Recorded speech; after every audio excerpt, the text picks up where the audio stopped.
special. That was fun. That was fun.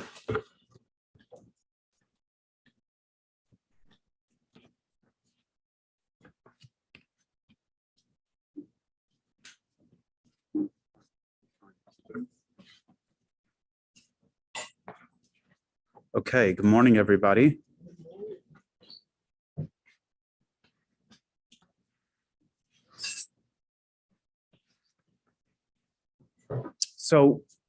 Good morning, everybody. We are talking about leaving Egypt, the running towards God, towards purpose. How do we do that? We bring God into our consciousness. We have to make God real again. Make God real in our lives, in our consciousness. And we do that through contemplation, through meditation, and primarily through prayer. In prayer, we're given the opportunity to take time to reflect on God's presence in the world and to think about it, to meditate on it, and to move it from intellect into emotion. When we do that, when God becomes real in our consciousness, then when we look at nature, when we look at the world around us, when we find ourselves in Egypt, in a spiritual Egypt, as we discussed, means challenge. When we find ourselves in a narrow strait, a narrow place, a place of challenge, and we bring God into that consciousness, we realize that God is facilitating the challenge. The challenge is just hiding the presence of God. And then we're able to leave Egypt. The Alter Rebbe discussed 3 elements to prayer. A prayer that was established by Abraham, Isaac, and Jacob. Abraham being chesed, kindness, or love, developing love for God. Isaac representing awe, fear, respect, boundaries, distance from God. And Jacob representing that when we can't get our engine started, we can't get excited about God, we can't bring God into our consciousness to a state of where we're in awe of God. So we activate the dimension of Jacob, which is the compassion that we have for our soul, for ourselves. And that compassion is an awareness that even though maybe we are not in that state of consciousness, but we understand and we believe that God is present. And imagine that one day at 120, we're going to ascend to the next world and we're going to realize that we were sold a bill of goods, right? That the whole thing is a facade, that the world that we gave so much credibility to, all the materialism that we invested so much into, is just a facade that hides the presence of God. So when we begin to think about this, we begin to awaken upon ourselves, upon our soul, compassion. And that compassion will at least move us to a place to do what we need to do as if we had love, and maybe even open up ourselves to a little bit of love. And that's why the verse states, for Jacob, who redeemed Abraham, Jacob being the attribute of compassion, redeems Abraham, meaning if we can't activate the Abraham on our own, the Jacob component within ourselves activates Abraham, meaning the compassion activates the love that we have for ourselves. All this was to explain how we activate within ourselves this yearning, this running towards God. For those of you that were here at the beginning of the discourse, we discussed this idea that there is an ebb and flow, there is a running and a returning in all of existence, in the spiritual cosmos, in the physical cosmos, the systolic and the diastolic within the heart is just a manifestation of a movement towards something and a returning from something. There's the Georgia Marathon going on today, right? So the marathon runners are running. They get to the goal, they get to the finish line, and then they return within themselves. Their body goes back to its resting state. There's an official term for that. Who's a runner here? What's the state? Anyway, it goes back to the resting state. What's that also? There's a state in sleep, right? Say that again? That one. You go back to it, we get to a place where we're at rest, right? What's the purpose of that? The best sleep is when we're in that state. We're refreshing, we're recharging, and then we're able to start again. We wake up the next morning and we run towards something again. And so it is in all elements of life. There's a running towards something and a returning. Here we're talking about the running leaving Egypt is running towards Mount Sinai, both literally the Jewish people leaving Egypt, but also metaphorically our obligation throughout the generations and every day to leave Egypt means that we have to leave the constraints of the body, the constraints of the concealment of godliness within the world to free our godly soul to run towards God. How do we do that? By bringing God into our consciousness. Okay, this is what we've discussed very, very briefly until now. Any questions, comments before we go further? Okay, so everybody should have this, beginning of section 3.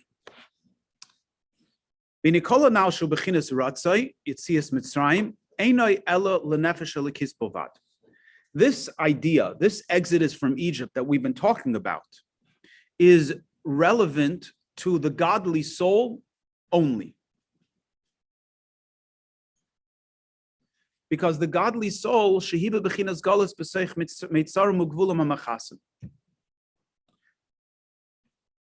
godly soul, the godliness, the divinity. Here we're talking about the godly soul within the body, but it's true about the godliness that's within nature and within the world around us. The godliness is what's exiled, right? The godliness is what is missing out on its access point. And this is emphasized in the verses that Pharaoh says,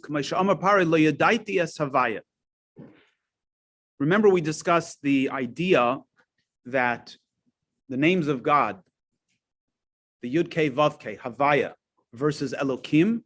Havaya is God as he is transcendent. Elokim is God as he is within nature. So in a sense, God chose to conceal himself in Elokim. God chose to conceal himself within the concealment. So the concealment itself is not exiled, it is the concealment. It's the godly part, it's the divinity that's within the concealment that's exiled. So what needs to be liberated? The godliness needs to be liberated. The godly soul needs to be liberated. Pharaoh says, when Moses comes to tell him to let the Jewish people go, Pharaoh says, Lo yadaiti es havaya. I, Pharaoh says, who represent exile, I represent Egypt. I don't know Havaya. I don't know the transcendent dimension of God. But I know the concealed dimension of God because I am the concealed dimension of God. And the concealed dimension of God is Egypt. It's comfortable. By the way, just parenthetically, if we think about ourselves, if we didn't have a soul, would our bodies have any problems? Our bodies wouldn't have any issues. They'd be very comfortable eating and drinking and indulging, right? The only reason why we have any discomfort is because there's a part of us that says there's something more. There's a tension. The tension doesn't come from the body. The tension comes from the soul. King Solomon says the spirit of God, the spirit of man is to go up and the spirit of animals to go down. So there's a tension here because the body, the animal wants down. The godly part, the spirit of God, wants to go up. So we got this tug of war. One wants to go up, one wants to go down. There's a fight going on. But if you didn't have a godly soul, the body would be completely happy, doing its own thing, eating, drinking, celebrating, living life, self-indulgent. Body doesn't have any issue with that. So when Pharaoh says, I do not know Havaya, I don't know the transcendent dimension of God, he's telling us that Egypt, by definition, is the concealment of Egypt is the body's concealment. Like it says, God God says to Jacob, and we're going to talk about why specifically God says this to Jacob, I will go down with you to Egypt, and I will go up with you. This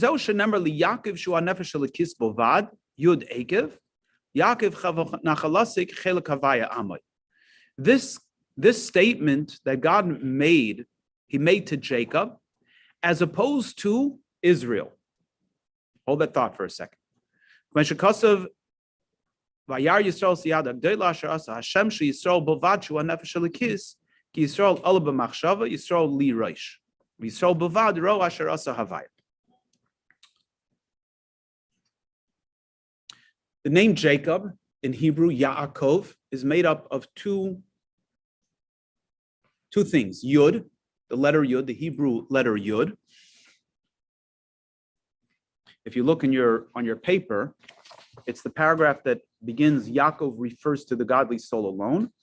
And you'll see, it says his name Yaakov can be divided as Yud Akev. So even if you're not familiar with the Hebrew letters, keep on going, which refers to the drawing down the Yud. You'll see the little line there, right? So even if you're not familiar with Hebrew, the little line after the word the is a Hebrew letter Yud. Yud is the smallest letter in the Hebrew alphabet. It's also the first letter of God's name, the transcendent name of God.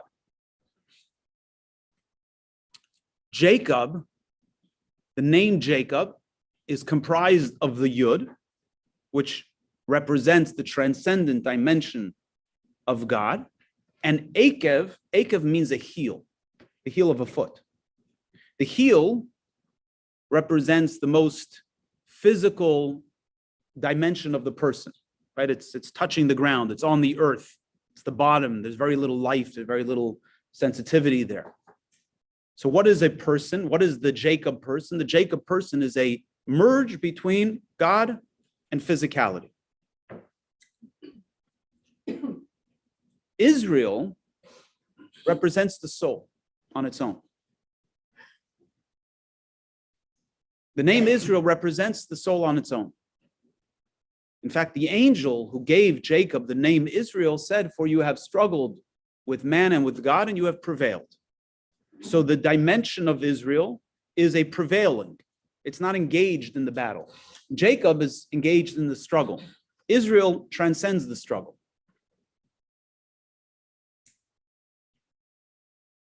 When the Jewish people stood at the sea and the sea split, it says, Vayar Yisrael es hayad hagdola. Israel saw the great hand of God. It doesn't say that Jacob saw the great hand of God. It says that Israel saw the great hand of God. Why? Because the body doesn't see God. The soul sees God. So the dimension of the soul that transcends sees God. Israel sees God. Jacob doesn't see God. When God tells Jacob, you're going to go down to Egypt, he's talking to the godly soul. He says, you soul, you're going down into the body. You're going down into Egypt. And I assure you that even though you're going to be in Egypt, I'm going down there with you and I will bring you up. The body doesn't need that assurance because the body is not involved in the struggle. It's the soul that needs that assurance. So what we're talking about here in this discourse, this idea of freeing the soul to run towards God, right? We find ourselves in a given challenge, which means that the godliness is concealed. Who wants to be free? Who wants to experience God in that moment? It's the soul. The soul wants out, not the body, at least at this point. The soul wants out. So we have to let the soul out. How do we let the soul out? We have to get the body out of the way because the soul is blocked by the body. The soul lives inside the body. So as long as the body sees the physical reality as something independent of godliness, the soul is stuck. So what we have to do is bring a higher awareness to the body so that the soul is not as stuck inside the body. And as soon as the soul has this, as soon as the body kind of loosens up its coarseness, it refines itself a little bit, or as I like to say, we change the frequency a little bit, we refine the frequency of the body, the soul suddenly can go running towards God. It's no longer limited. But this is all about the soul, right? This is not about the body, this is about the soul.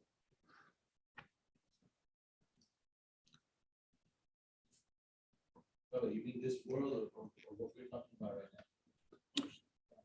Well, so far we're talking about what we're talking about here. That leaving Egypt is a function of us. So if leaving Egypt means that the soul is running, right? Or let me say that again. If leaving Egypt, as we discussed, is a running towards something. So the question is, who is running? The soul is running. It's not the body that's running. And therefore, everything we've discussed until now is about influencing the body to be a little bit more refined, so to speak, to get out of the way, so that the soul could run towards God. And we do that through contemplation, meditation, right? The soul, if we could look, if you're standing looking out at that tree, right, and we're observing you looking at the tree, and we can see your see-through, okay, and we see your soul and we see your body, and we see we have a bubble, right, a text bubble that's coming out of your head and saying, "I don't see God in the tree." Who's talking? Speak up. The body, right? If the text bubble was coming from the soul says, I know God's right in that tree. So it's the body that doesn't see God in the tree. But the soul, of course, sees God in the tree. The problem is the soul's inside the body. So how do we get the soul? And because the soul's inside the body, it's stuck there. It has to work with the body to be able to free itself, to run towards God. So therefore, we have to actually do that. We have to make the body a little bit more opaque. We have to change the frequency so that the body is not in the way and the soul can actually manifest its desire to run towards God. Like when we discussed earlier, love for God and fear of God and compassion on ourselves, that's all going on inside the godly soul. The body is activating that, or the body is at least getting out of the way so that the soul can have that experience.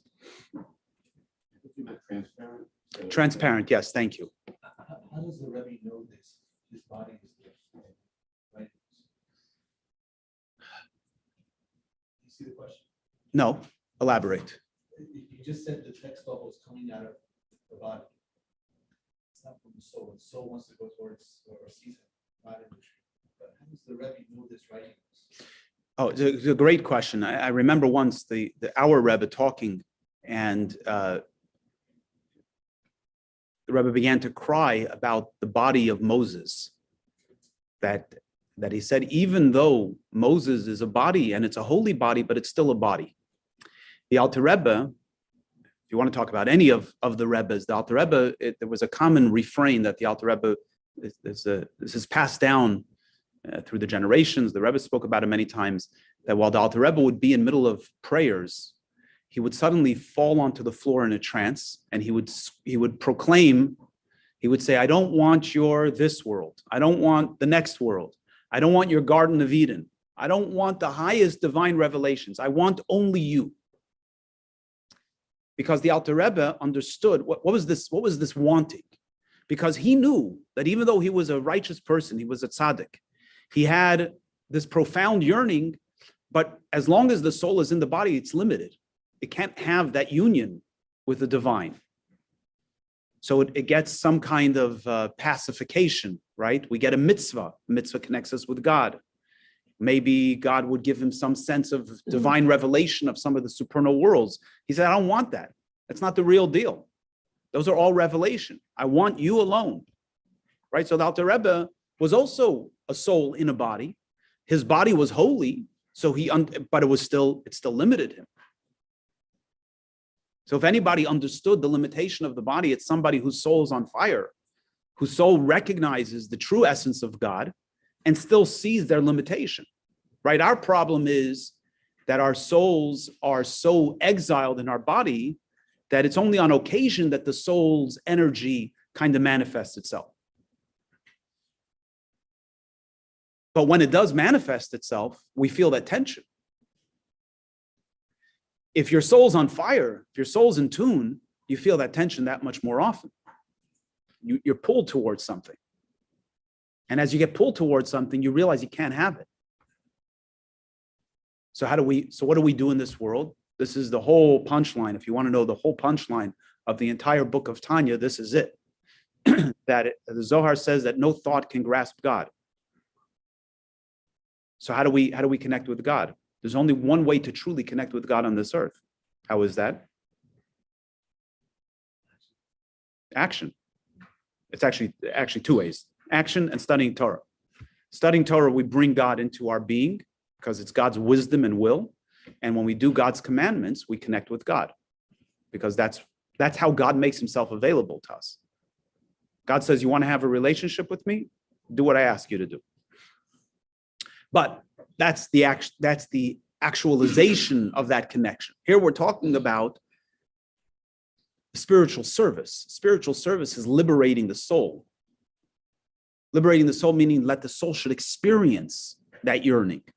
That's the first step. In other words, we can always do the action. And many people do the actions, right? We do it, we accept this is what we're supposed to do. But that's somewhat animalistic. Right? An animal, you put a yoke on it, it does what it's supposed to do. It's programmed. So if you're going to say, look, I'm going to follow God's commandments, but I'm not going to put any personal effort into it. Okay, that you're shortchanging yourself because you're not just the body, you're a soul as well. So where's your soul? It's called ritual, right? What's ritual? Ritual is by rote. You do what you're supposed to do. But that's not being alive. Being alive means you bring yourself to the table. You bring your essence to the table. So how do you bring your essence to the table? You gotta let your essence out. You gotta free the soul from its limitation in the body. How do we do that? Through bringing a greater level of divine consciousness into our being through the mind, and then the soul can begin to experience that connection. How does one know that it's the body instead of the soul that's say like feeling good or proud or accomplishments that are body or sadness? That's a great question. It's a great question. And there's not an easy answer because the body is very biased, right? And the body will tell us, oh no, you're doing something very holy, very selfless now, when it's actually a very selfish thing. In fact, the Talmud has an interesting comment. It says that the evil inclination doesn't come to a person right out of the gate and say, come, let's go worship other gods, right? Person would say, never. Are you kidding me? Doesn't say that. The evil inclination comes to a person and says, let's go do something good. And make sure you get credit for what you did good. Make sure your name is in the newspaper, right? Okay, so I did something good, but my ego's being stroked a little bit. Then the next day, it says, let's do, well, you don't have to do so much good. Maybe do a little less good, right? And slowly but surely, the evil inclination begins to change our thinking. We become influenced. So it depends on what the circumstances are. There are a lot of different Hasidic sayings about ways for us to recognize where a particular voice is coming inside of ourselves. Having a good friend, having a mentor, praying, all of these things help. But that's what in Hebrew the word avoda means work. Service is work. It takes a lot of work to come to a place of true honesty within ourselves to recognize what's driving us. Is this righteous indignation, or is it really selfless righteousness? Right? It's very hard to tell sometimes, and that's a lot of hard work that we have to do. But before we get there, we first have to get in touch with our godly soul to make sure that we even know what part of us is selfless. Right? We have to become familiar with that part of us that's selfless so that we can then know what might be challenging us. And am I acting from that place or am I acting from the body and so on? But there's actually a far more impactful punchline of this whole discourse, which we're going to delve into right now. And so it is in the recitation of the Shema, as we discussed earlier on, Bechinas Ratzai, the proclamation of the Shema, Hear, O Israel, the Lord our God, the Lord is one. This is running. This is the running, right? It's a proclamation. Hear, O Israel, the Lord our God, the Lord is one. This is the soul running towards God, recognizing God's oneness in the world. The Ahafta, that which leads to love of God. All of this is Einei El Nefesh Elokis Bovad. All of this is only for the godly soul. Avol Nefesh Bahamis, but the animal soul, the nature of the animal soul is that the animal soul wants to eat like an animal, not eat like an animal, but to eat like an animal eats, which is to satisfy itself. That's the nature of the animal soul. The body wants to eat. That's what it's interested in. And other self-indulgent, interested things. Now, the problem is that who received the Torah at Mount Sinai? Was it the souls or the bodies? Don't be shy. Speak up. Was it the souls? Think about it. Who stood at the foot of Sinai? The Jewish people who had left Egypt. Were they souls or were they bodies? They were both. They were souls in bodies. In fact, the Medrash tells us that when God said the 10 commandments, the souls left the bodies. And God had to restore their souls into their bodies in order to continue reciting the 10 commandments. So ultimately, who needed to receive the 10 commandments? The souls and the bodies. And in fact, it seems like it was more important for the bodies to receive the 10 commandments than the souls. That's why when the souls left the body, God put the souls back into the bodies. Yes? Well, the 613 commandments are for the body, right? Very good. Very good. So the 613 commandments are for the body. So even more so, it's the body that needs to receive the Torah. Now, the problem is, what's the problem? If you do the commandments without putting any, I call it emotion. I don't know if I'm right or wrong. But if you do them without putting all your intention, all your desire to connect with the Creator, then you might as well not be doing anything. Okay, so I'm going to go with your first part of your statement, right? Because there is value in doing the right thing, even if you're not necessarily fully invested, right? So it's always better to do the right thing, even if you're not fully invested, than not to do the right thing. But it's incomplete. It's incomplete, right? It's a body without a soul. A friend of mine said that whenever we study these mystical teachings, if you take any idea and you use marriage as an analogy, you'll always find out whether the idea is well understood. So let's use marriage as an analogy. If a spouse says, I'm going to do whatever it is that you want, but I'm not bringing any feeling there, right? It's not a very deep marriage. It's not a very deep relationship. But if you wake up one morning and you're not feeling in the mood of being, you're not feeling the love, should you not do the right things? You should still do the right things. You need to still show up, but you have to work on finding the feelings within yourself. Right? So the same thing is true, and especially when we're talking about a relationship with God, that at the end of the day, and to Claire's comment, we can never, when we talk about feeling, you use the word feeling and intent. Intent is more than feeling. Intent comes from here, right? We're complicated. We are a very complicated bunch, us human beings, right? And we are not going to wake up every single morning fully feeling love for God, fully in divine connection, right? It's not going to happen every single day.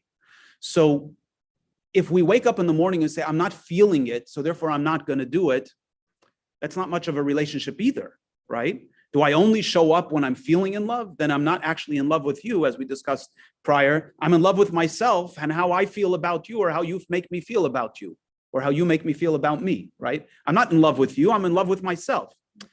How do we know that you're in love with me? Or how do you know that I'm in love with you? When I do it, even if I'm not feeling it, okay? So, however, but to the first point you made, which I think is 100% accurate, and that is that we can't be satisfied with just doing it. We have to activate within ourselves all the components of who we are, our intellect, our emotion. We have to bring all of ourselves to the table. God gave the Torah to human beings and to souls, but he gave it to human beings. But wait a second, if the human being is the animal, and the animal is preoccupied with self, how does the animal become a receptacle for divine light? How does the body become able to receive revelation? Until now, we've been talking about the soul freeing itself from the body. But how does the body become actually a receptacle for this? Put in when you're born and you have no sin. So you're saying the body was good. Okay, but look at a newborn child. A newborn child is I love them, have had a couple of them, but they're an animal. It's an animal. It's a creature. It has a godly soul in it, but it's just flesh and bones. And in fact, if you want to look at that newborn creature, right? Everybody looks at this newborn creature and says, "Oh, such an angel." I see a selfish creature. I mean, all this newborn wants is feed me, change me, dance around me. And they do that until they're about 27, if you're lucky. I mean, right? That's what a human being. So yes, there's a godly soul in there. And I don't mean to cheapen that. If you look at this beautiful creature, you can see the preciousness. They're pre-sin, right? They're beautiful, all that. But a human being is an animal. In fact, we're taught that the godly soul doesn't fully enter into the person until they're bar bat mitzvah, until they enter the age of obligation of mitzvot. So how does the body become a receptacle?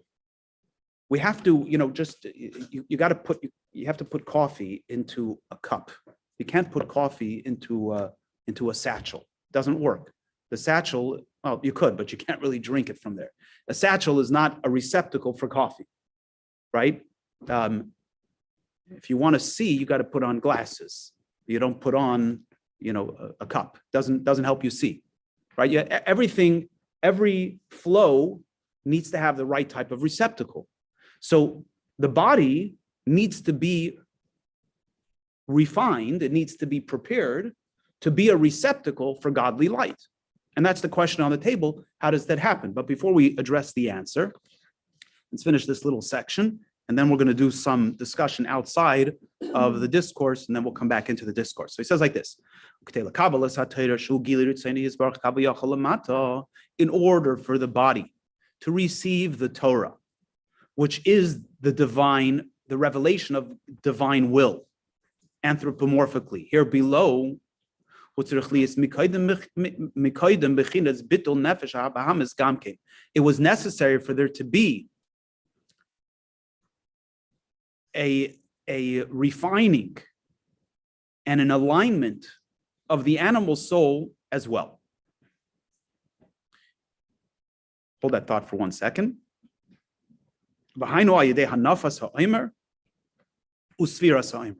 And this is accomplished through the waving of the Omer and the counting of the Omer, as it states in the verse. The verse says, and you shall wave the Omer before God according to your will from the day after the Shabbos, the day after the Sabbath. The Kohen, the priest, should wave it. So let me give you a preview of what we're going to do. So first of all, the Torah is the revelation of God's will down here below.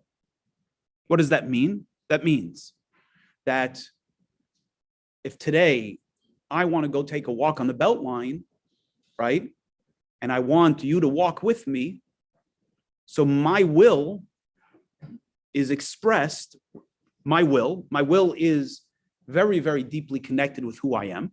I want. When I say I want, where does that want live? I may be pointing to my chest, but the want actually lives everywhere inside of me, right? I want to go take a walk on the Beltline, and I want you to walk with me. So when you walk with me on the Beltline, you are connecting with that part of me that we call want or will, ratzon in Hebrew. What does God want? God wants us to put a mezuzah on the door. God wants us to wrap tefillin. God wants us to keep the Sabbath. God wants us not to steal. God wants us to do all these various different commandments. That's God's will. The Torah is how God expressed his will. So when we take the Torah and we fulfill God's instruction, we are connecting with God's will. God's will is deeper than God's speech. It's more connected with God's essence. God's will is more deeply connected than even with God's thought.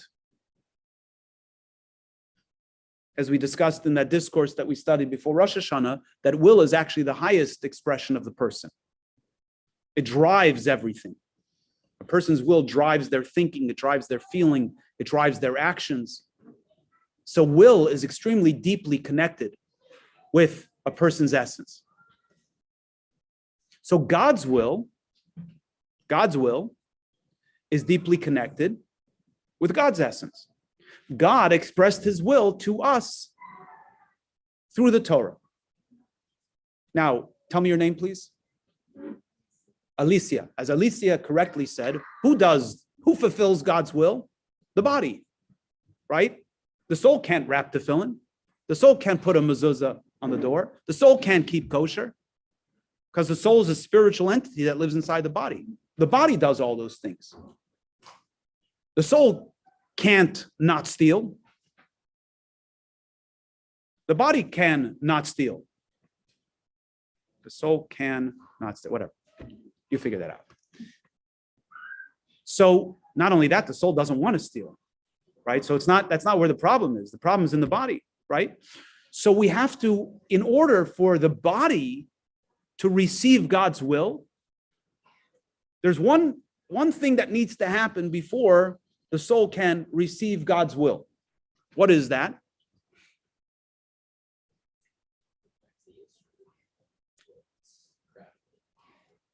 Okay.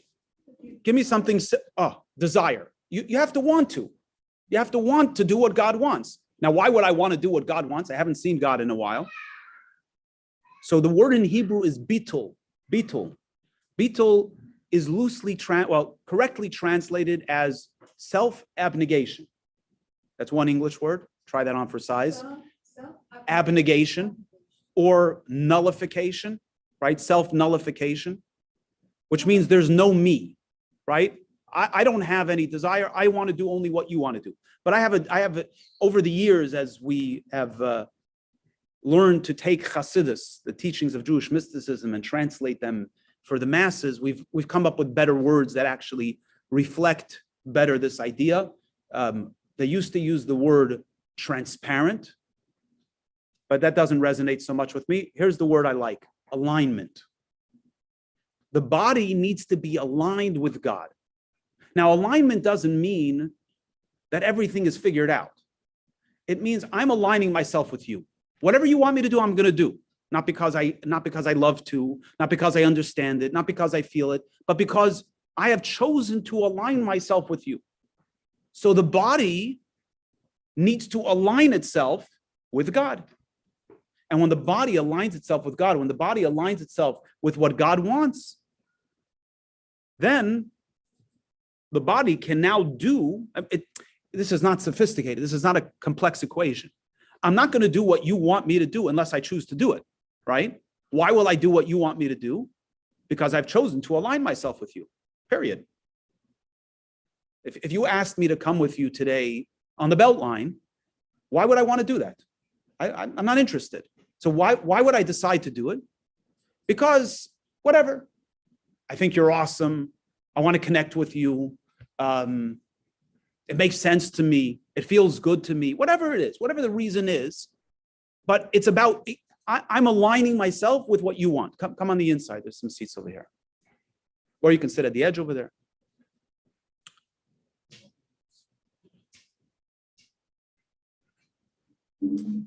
So that act of alignment puts my body, it's now a receptacle for God's will. Right? Now we have a relationship. God said, you want to have a relationship with me? That's great. Here's what you have to do. And I'm saying, okay, I'm going to do it. I'm willing to do what you want me to do. So now I've aligned myself with God's will. Now I'm able to actually do what God wants and connect with God's will. Yes.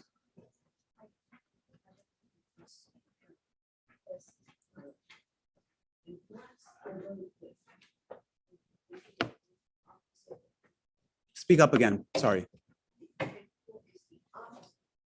Very good. I love that. Bitul is the opposite of ego.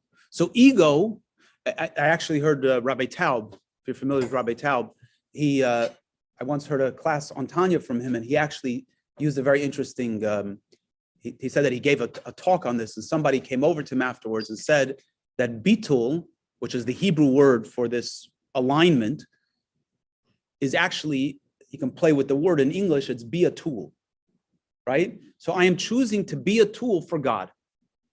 God says, I want you to do my commandments. I want you to fulfill my will. I am being God's tool to fulfill God's will. Why would I be God's tool? Because I'm choosing not to make it about myself. If I'm driven by ego, then it's me. If it's driven by God, then I'm being the tool. I'm opening myself up to connecting with God. Okay. Now, how do we bring that alignment into our being? Remember, this is an animal, right? Picture whatever animal you want to think about. A bull, an ox, a sheep, a cat, a dog, a lizard, whatever animal you want to, as we discussed, any animal you want to identify with, okay? However you identify your animal, right? Some people are actually bulls, and some people are sheep, and some people are little puppies, and some people are frightening creatures, right? Whatever it is, however you identify with your animal, how do you get your animal, which is an animal, to choose to align itself with God? So for that, we have this mitzvah that this discourse is based on. Take it at face value for right now. But we have, so for those of you that weren't here earlier on in the discourse, on the second day of Passover, we harvest the new grain, and there's an act by which the grain is waved. The priest waves the grain. So that's one action. Yeah, you're right. It's like this, right? That's one action. And then the Torah instructs us to begin to count 7 days, 7 times, 7 weeks. So it is the act of waving and the act of counting that brings the animal to its alignment. Why is that so? We're going to elaborate shortly. Know for now that the offering that was brought was actually a barley offering. Barley is considered animal food. It is animal food, and it is in tradition, even though if you go to the health store today, you can buy barley as a primary substance of survival, but back in one of the food groups, but back in the day, it was animal fodder. Humans eat wheat grain, okay? Now, doesn't mean that we can't eat this and they can't eat that, but barley is primarily animal fodder, and the offering was a barley offering. So we see already a relationship between animal and these events that are taking place, the waving and the counting, which we'll talk about a little later. But first, we're going to get into a very, very important fundamental perspective that's going to take everything we just spoke about and completely turn it upside down. So in the conversation we've been having until now, especially today, we've looked askance at the animal soul. right? We've looked at the animal, we've looked at physicality in a very negative way, right? We may even say that the animal is a necessary evil. In fact, nothing could be farther from the truth. The animal, the physicality of the world, is actually a greater manifestation of the divine than even the godly soul. I'll say that again.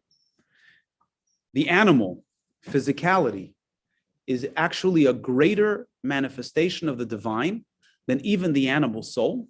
And spiritually, as we'll discuss, the animal soul actually has a higher, I'm saying animal soul because we refer to the energy of the body as animal soul, but we're actually talking about the body. The body actually has, and when I say the body, I mean the body, and I mean the cow and the ox and the tree and the flowers and the mountains and the volcanoes and the hurricanes and the oceans and the everything, all physicality actually has a higher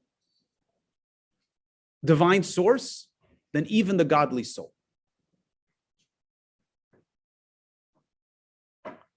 The way it works is that if I take a rock and I drop it from 100 feet, or I take a rock and I drop it from 50 feet, which rock is going to make a bigger hole in the earth?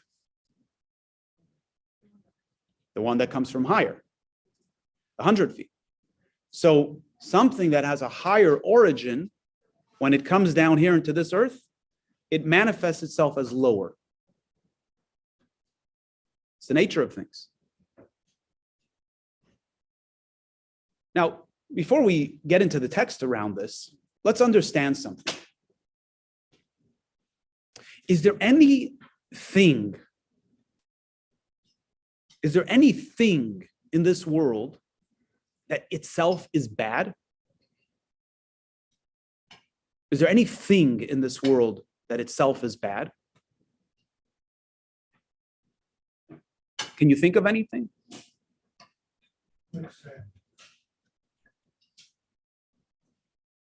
What's bad about quicksand? So the quicksand is not bad. Walking on quicksand is not a good idea. But quicksand is not bad.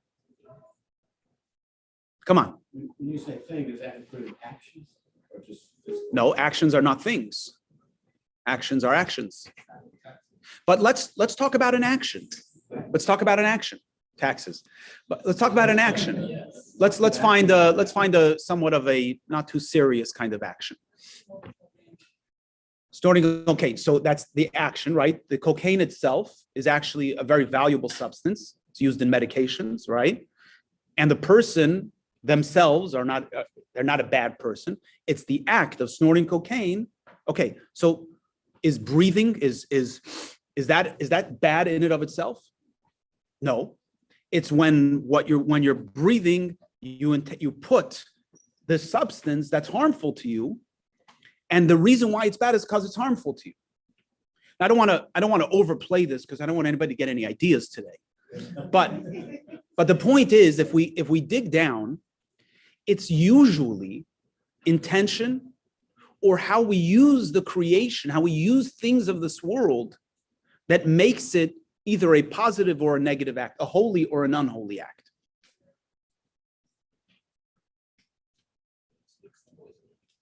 Sorry? The dose makes the poison. Yeah, and it's very important.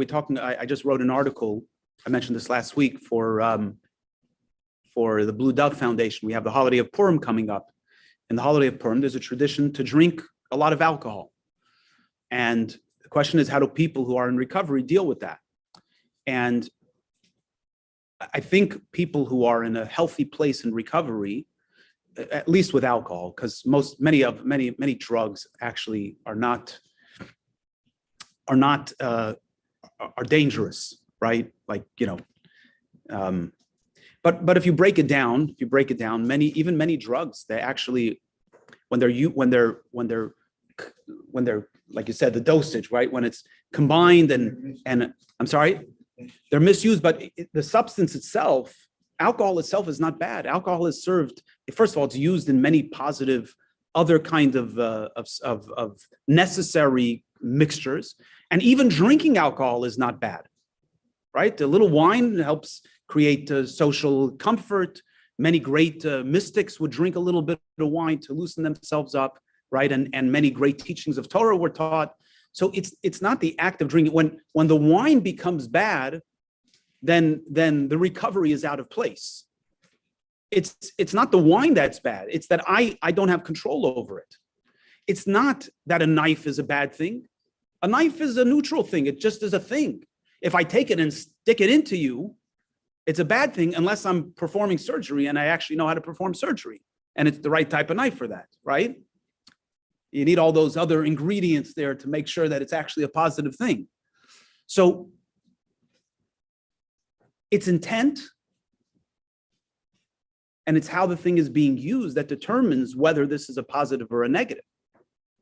So it's action, which I'm sharing this because I want us to help have a shift around this thing that we call the body. And this notion that this body is a bad thing. It's not a bad thing, it's a neutral thing. Even in our experience, it's a neutral thing, right? Think about even our own character flaws, right? The character flaw itself is just a flaw. It's not even a thing. I'm self-interested. I'm stingy. I get angry easily. Right? These are emotions. I have the capacity that when I want to get angry, I don't actually manifest it. Did I do anything wrong when I got angry? By the way, this is a fundamental idea in Jewish thought that actually differs from many other faiths, and that is that my desire for sin does not make me a bad person. My desire for sin makes me a person. It means I have an animal. If I act on the sin, then I've given into the animal. I've given into the ego. But the fact that I have temptation, that's totally normal. The worst of temptations is totally normal. I mean, it may not be that common, the worst of temptations. I mean, I hope, people who, hopefully in our society, we don't wake up in the morning and say, like, who am I going to murder today? Right? Hopefully that's not on my top 10 of temptations, but I'm sure there are some people that struggle with that, but that's not, necessarily common. I don't know that I've ever actually wanted to kill anybody in my life, right? But most other kind of average temptations are they bubble up every now and then, here and there. That's normal. It's what I do next that determines whether the temptation, whether I'm doing something wrong. Am I nurturing the temptation? Am I beginning to plan how I'm going to actualize that temptation? If I act on that, even within myself, within my thought, right? I have control over what I think about. So if a temptation arises in my heart and I begin to think about it with my brain, I've already done something wrong. Let alone if I begin to speak about it and plan it, and let alone, God forbid, if I actually do the action, right? I'm not a bad person because I have temptation. It means I'm a person. Is an animal an animal? Does an animal become a bad animal because it wants to act like an animal? It's just an animal. That's what its programming is. The body is self-interested. So there's nothing wrong with the body. And as we discussed, and as we're going to dig in, the body actually has a much higher source. So our objective here is to do something very fascinating. And that is to help elevate the body to recognize its source. That's our goal here. Our goal is to help elevate the body to recognize its source.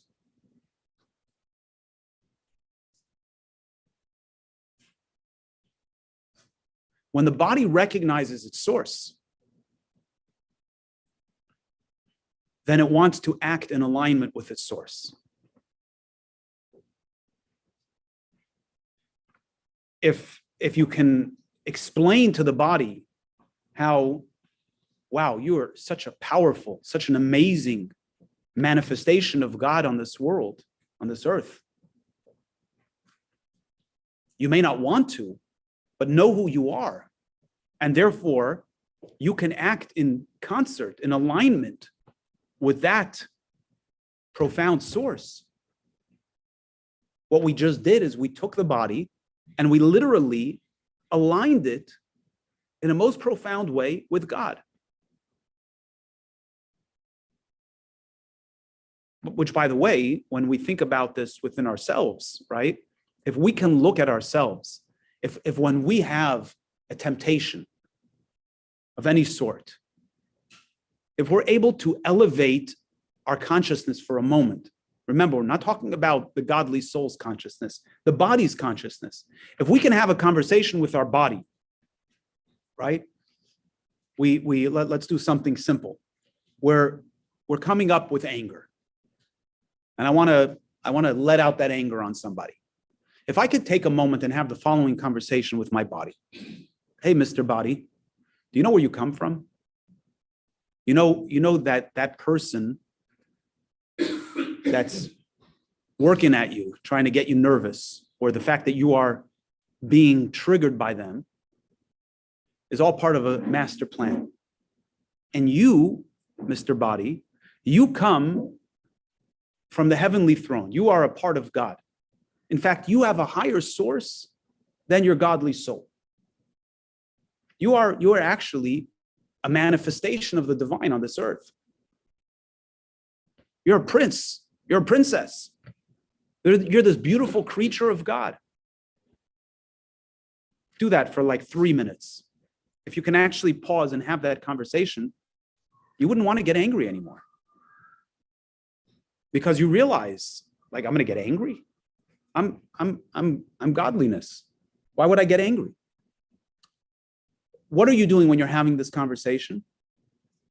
You're actually elevating yourself. You're elevating your body, in your mind, in your heart, and in reality to its divine source. And when you elevate the mind and the body and the heart to its divine source, then it becomes aligned that way. And it wants to do exactly what God wants it to do.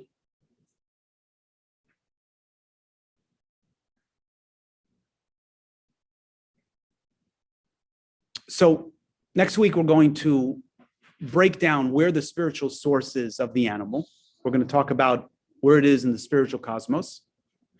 And then we're going to talk about how the action of the Kohen, of the waving and the counting that comes after, how that actually elevates the animal to its source, and how that in turn translates that down into the consciousness of the animal soul, so that it wants to be in alignment and to do that which God wants it to do. Any questions or comments? Yes. Here's a good question. It's got the double whammy attention.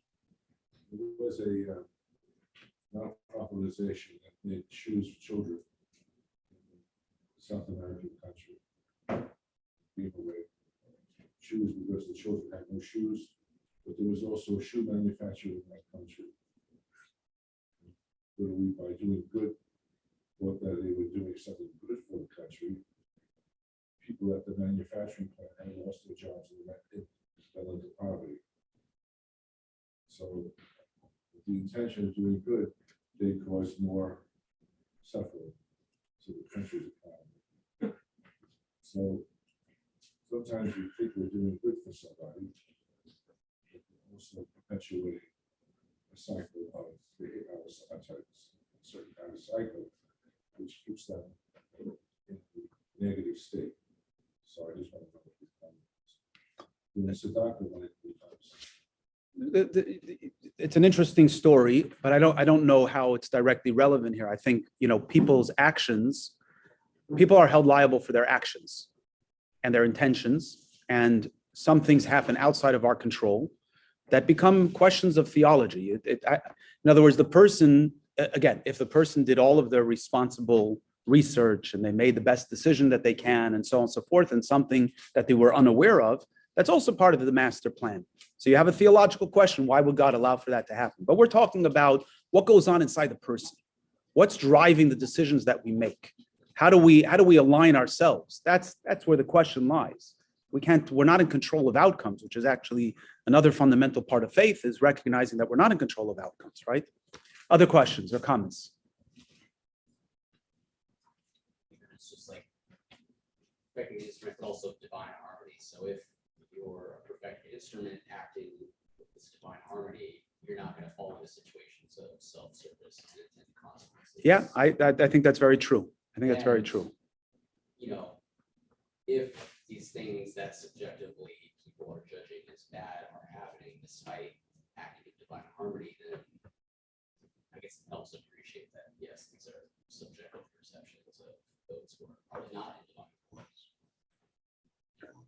Yeah, there's a Talmudic saying that says that God brings merit through those that are meritorious, and he brings consequence through those that are not so meritorious. So, if you're truly aligned, you don't become the vehicle for negativity. And when on occasion something like that seems to manifest itself, that's what faith is about, right? It's not always going to, if everybody that did good, everything always worked well, and everybody that did bad, everything didn't go well, we wouldn't have free choice and we wouldn't need faith.